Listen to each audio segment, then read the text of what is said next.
yang mengatasi kehidupan sekolah-sekolahan.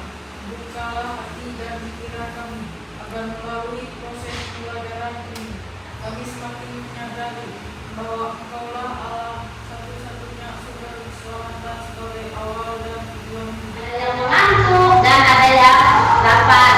Maka mari kita berdiri semua dulu ya. Kami punya tangan diputar-putar, pegang bahu, kami putar-putar, pegang lutut, digoyang-goyang, digoyang-goyang, digoyang-goyang. Kita masuk ke materi. Terlebih dahulu Ibu akan menyampaikan apa sih tujuan pembelajaran kita pada siang hari ini, supaya anak-anakku ini dia tahu, oh saya belajar ini tujuannya yang harus saya dapatkan pada hari ini, yaitu ada beberapa langkah berhubungan dengan materi kita ya. Nah, materi kita pada hari ini adalah Allah adalah sumber keselamatan sejati. Nah, tujuannya adalah satu, ya, siswa atau anak-anak yang belajar pada siang hari ini mampu memahami makna keselamatan. Kedua, ya, menjelaskan ya peran Yesus sebagai sumber keselamatan. Ketiga, mengidentifikasi bentuk-bentuk penyelamatan Allah dalam kehidupan sehari-hari. Selanjutnya, menunjukkan sikap syukur ya atas keselamatan yang Allah berikan kepada kita. Itu lebih mudah dan memahaminya. Di sini Ibu menyiapkan ada beberapa pertanyaan ya. Nomor satu ya, menurut kalian atau anak-anakku yang baik ini, apa yang dimaksud dengan keselamatan sejati? Ada yang tahu? Ya, Bu. Oh ya, silakan Agnes. Menurut Agnes apa? Keselamatan sejati tidak hanya berarti kebebasan dari penderitaan fisik atau kesulitan duniawi, tetapi terutama terfokus pada pemulihan hubungan manusia dengan Allah. Yang kedua, mengapa Allah itu dikatakan sebagai sumber keselamatan sejati? Yang nomor dua, ya, Bu. Oh ya, silakan Maria. Allah sebagai sumber keselamatan sejati karena Dia yang dapat membebaskan manusia dari dosa dan memberikan kehidupan kekal melalui Yesus Kristus. Sekarang yang nomor tiga. Nah, di sini kita juga harus tahu apa itu perbedaan keselamatan yang diberikan Allah dengan keselamatan yang diberikan oleh duniawi. Ada yang tahu? Ya, Bu. Oh ya, silakan David. Perbedaan antara keselamatan yang diberikan Allah dan keselamatan yang diberikan dunia. Ya. Keselamatan dari Allah bersifat kekal, memberikan jaminan hubungan dengan Allah serta jaminan hidup abadi di surga. Baik, terima kasih David. Ya, keselamatan yang ditawarkan oleh Allah yaitu keselamatan sejati yang manusia di mana nanti memperoleh kehidupan kekal. Akan tetapi kalau keselamatan yang ditawarkan oleh duniawi itu hanya bersifat sementara, ya, karena itu hanya kebutuhan hidup secara fisik saja, ya. Suatu waktu bisa berubah, bisa habis dan tidak mendapatkan apa-apa. Kekasih ini banyak punya pengalaman, ya, bagaimana Allah menyelamatkan. Tetapi kita akan ambil salah satu contoh, ya, pengalaman seorang anak bagaimana dia mengalami sebuah keselamatan sejati itu. Mungkin ada salah satu teman yang bisa membantu ibu membacakan salah satu ceritanya, ya. Cerita yang akan dibacakan salah satu teman. Nanti setelah selesai teman membacakan cerita, ibu akan memberikan beberapa pertanyaan berdasarkan cerita.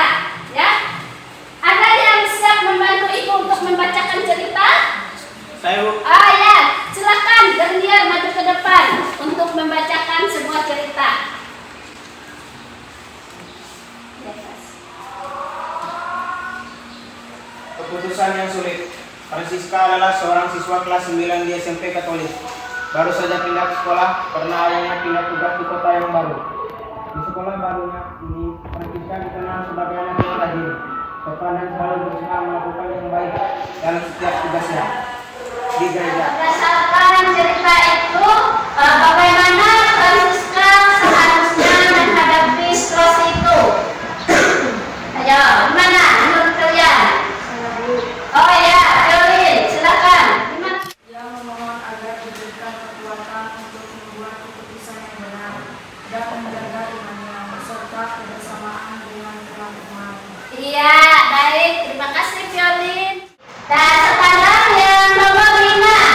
Ya, kira-kira apa yang bisa Francisca pelajari dari pengalaman yang dia alami pada saat itu?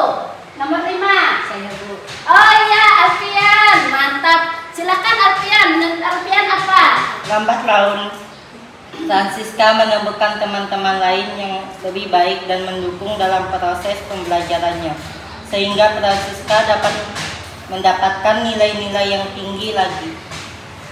Iya, baik. Nah, setelah Francisca memutuskan melalui doanya tadi, akhirnya dia memutuskan tidak bergabung dengan temannya yang suka membawa dia bolos, suka membawa dia mabuk-mabukan, tetapi dia justru di balik itu bukti bahwa Allah menyelamatkan dia itu, dia menemukan teman yang baik. Ya, dia menemukan teman yang baik, mendapat nilai yang lebih baik.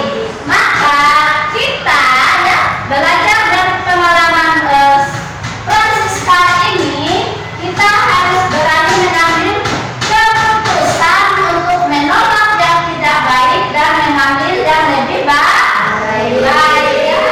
Ada salah satu teman yang bisa membacakannya berdasarkan kitab suci. Ada yang bisa membantu lagi? Ya Bu. Silakan Daphne baca. Paulus dan Athena, Kisah Para Rasul bab 17 ayat 16 sampai 21. Sementara Paulus menantikan mereka di Athena, sangat sedih hatinya karena ia melihat bahwa kota itu penuh dengan bentuk-bentuk berhala. Karena itu di rumah ibadat dia bertukar pikiran dengan orang-orang Yahudi. Terima kasih ya pada Daphne sudah membacakan kitab suci kepada kita yang sudah kita dengar bersama-sama. Nah, sekarang juga untuk mendalami dari kitab suci tadi, Ibu juga menyiapkan beberapa pertanyaan ya. Nah, untuk yang nomor 1, menurut kalian, menurut apa yang kalian dengar dibacakan oleh teman tadi tentang kitab suci, apa yang membuat Paulus merasa gelisah ketika berada di Athena? Ada yang masih ingat tentang bacaan yang baru didengar? Saya Bu. Oh iya, silakan, saudara. Berhala dan penyembahan kepada dewa-dewa yang tidak benar. Iya. Nah, Paulus merasa gelisah ya, karena pada zaman itu orang-orang di Athena itu menyembah dewa-dewa, patung-patung, atau disebut dengan menyembah yang berhala, yang tidak menyembah Tuhan. Nah, terus yang nomor 4, bagaimana Paulus menjelaskan tentang manusia dan hubungan mereka dengan Allah? Bagaimana? Saya Bu. Ya, silakan Grace. Semasa dan tempat tinggal mereka, agar mereka mencari dia dan menemukannya. Karena dia tidak jauh dari siapapun, Paulus menegaskan bahwa kita hidup, bergerak, dan ada di dalam dia. Iya. Paulus menegaskan ya bahwa kita ini hidup dan bergerak karena ada di dalam Allah atau karena ada Tuhan ya. Nah, jadi ya kita keselamatan itu bisa kita peroleh dari mana saja ya, bisa dari teman, sahabat, keluarga, yang pastinya ya kita harus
kehidupan kita sehari-hari ya. Silakan, ada yang melihat dari kitab suci boleh, ada yang melihat sharing pengalamannya juga boleh ya. Nah, silakan. A few moments later. Sudah selesai? Sudah belum? Kira-kira kelompok berapa? Sudah? Iya, baik. Kalau sudah selesai, silakan kembali ke tempat semula. Teman-teman fokus ke depan. Ya, baik. Bagi kelompok tadi sudah selesai ya. Nah, sekarang silakan salah satu teman maju ke depan menyampaikan hasil diskusinya. Ya, kira-kira tentang apa yang hasil diskusi kalian, silakan. Baik, kelompok berapa yang sudah siap untuk maju menyampaikan hasil diskusinya? Saya, Bu. Ya, silakan Dapri. Nah, Dapri akan menyampaikan hasil diskusi mereka. Ya. Pada hari ulang tahun saya, keluarga dan teman-teman merayakan dengan penuh kasih. Saya merasa sangat dicintai dan beruntung memiliki mereka. Saya menyadari bahwa Allah telah memberi saya orang-orang yang mendukung dan mengasihi saya. Disitulah seorang anak merasakan melalui orang tua, teman, sahabat yang merayakan ulang tahunnya merasa diselamatkan. Baik, sekarang yang nomor 2 ya, momen dalam situasi sulit. Kelompok berapa yang sudah bisa menjawab? Saya, Bu. Oh ya, silakan Sisil, maju bacakan hasil diskusinya. Ya, baik, bacakan Sil. Seorang siswa mengalami kesulitan di rumah ketika orang tuanya sering bertengkar. Suasana rumah menjadi tegang dan siswa tersebut merasa tidak aman dan sedih. Meskipun ia merasa sendirian, ia tetap berdoa dan memohon kekuatan kepada Allah untuk melewati masa-masa sulit ini. Di tengah rasa putus asa, siswa ini mulai merasakan kedamaian setelah berdoa. Terima kasih Sisil. Nah, kelompok Sisil ini mereka mengambil ya tentang mengalami suatu masalah dalam keluarga ya. Mungkin kita semua yang ada di sini juga mengalami beraneka ragam kesulitan permasalahan dalam keluarga. Kadang nggak sehingga, kadang-kadang itu membuat kita malas sekolah, malas belajar, ya itu juga sangat mempengaruhi. Akan tetapi berdasarkan hasil diskusi mereka tadi tidak hanya diam, mereka percaya dan berdoa melalui orang-orang lain Allah itu hadir menyelamatkan mereka. Berdasarkan yang kita pelajari dari kitab suci, dari pengalaman, dari hasil diskusi tadi, ya. Terus apa sih aksi yang harus kita buat itu dalam kehidupan kita sehari-hari yang nyata, yang jelas supaya kita benar-benar sadar dan memahami bahwa Allah itu adalah sumber keselamatan sejati, ya. Tetapi sebelum teman-teman atau salah satu nanti membuat aksinya, Ibu akan lihat dulu yang lagi ngantuk-ngantuk supaya hilang ngantuknya. Silakan berdiri. Ya, gitu. Lagi satu kali ya. Tepuk siang 2 kali. Kalau tepuk malam berarti jangan tepuk pagi. Tepuk malam. Iya, ada satu lagi ya. Nah, baik kita ulang lagi 1 kali ya. Lihat atau ada yang mau menambah temannya sudah berdiri ya. Ada yang mencari tema lain? Oh ya, silakan Grace, tunjukkan apa aksinya saya. Teman kita Grace, dia mengambil aksi nyatanya itu gambar. Di sini ada salah satu gambar menolong seseorang yang mau jatuh ke dalam sungai arus yang deras. Ya. Nah, jadi di sini pada gambar nomor 1 ini menunjukkan bahwa tanpa orang lain atau tanpa teman yang membantu dia, mungkin dianya akan jatuh sungai ya. Ada tidak pertanyaan? Ya, kalau tidak ada, nah sekarang kita melihat ya beberapa hal yang harus kita pelajari tentang apa itu keselamatan sejati yang berasal dari Allah. Pertama, dalam kehidupan ini ya banyak hal yang bisa memberi rasa aman sementara, seperti apa yang diberikan contoh teman kita Sisil tadi, ya itu yang berasal dari duniawi, yaitu hanya kekuasaan, kekayaan yang hanya bersifat sementara. Bagi teman-temannya yang tadi belum keluar, silakan mencari lagi di rumah ya tentang aksinya, selain gambar, puisi, apa saja yang bisa dilakukan ya. Nah, untuk hari ini berarti bukan sampai di sini dulu ya. Siapa yang sudah cukup pimpin doa dulu ya, silakan si Pio pimpin doa dulu.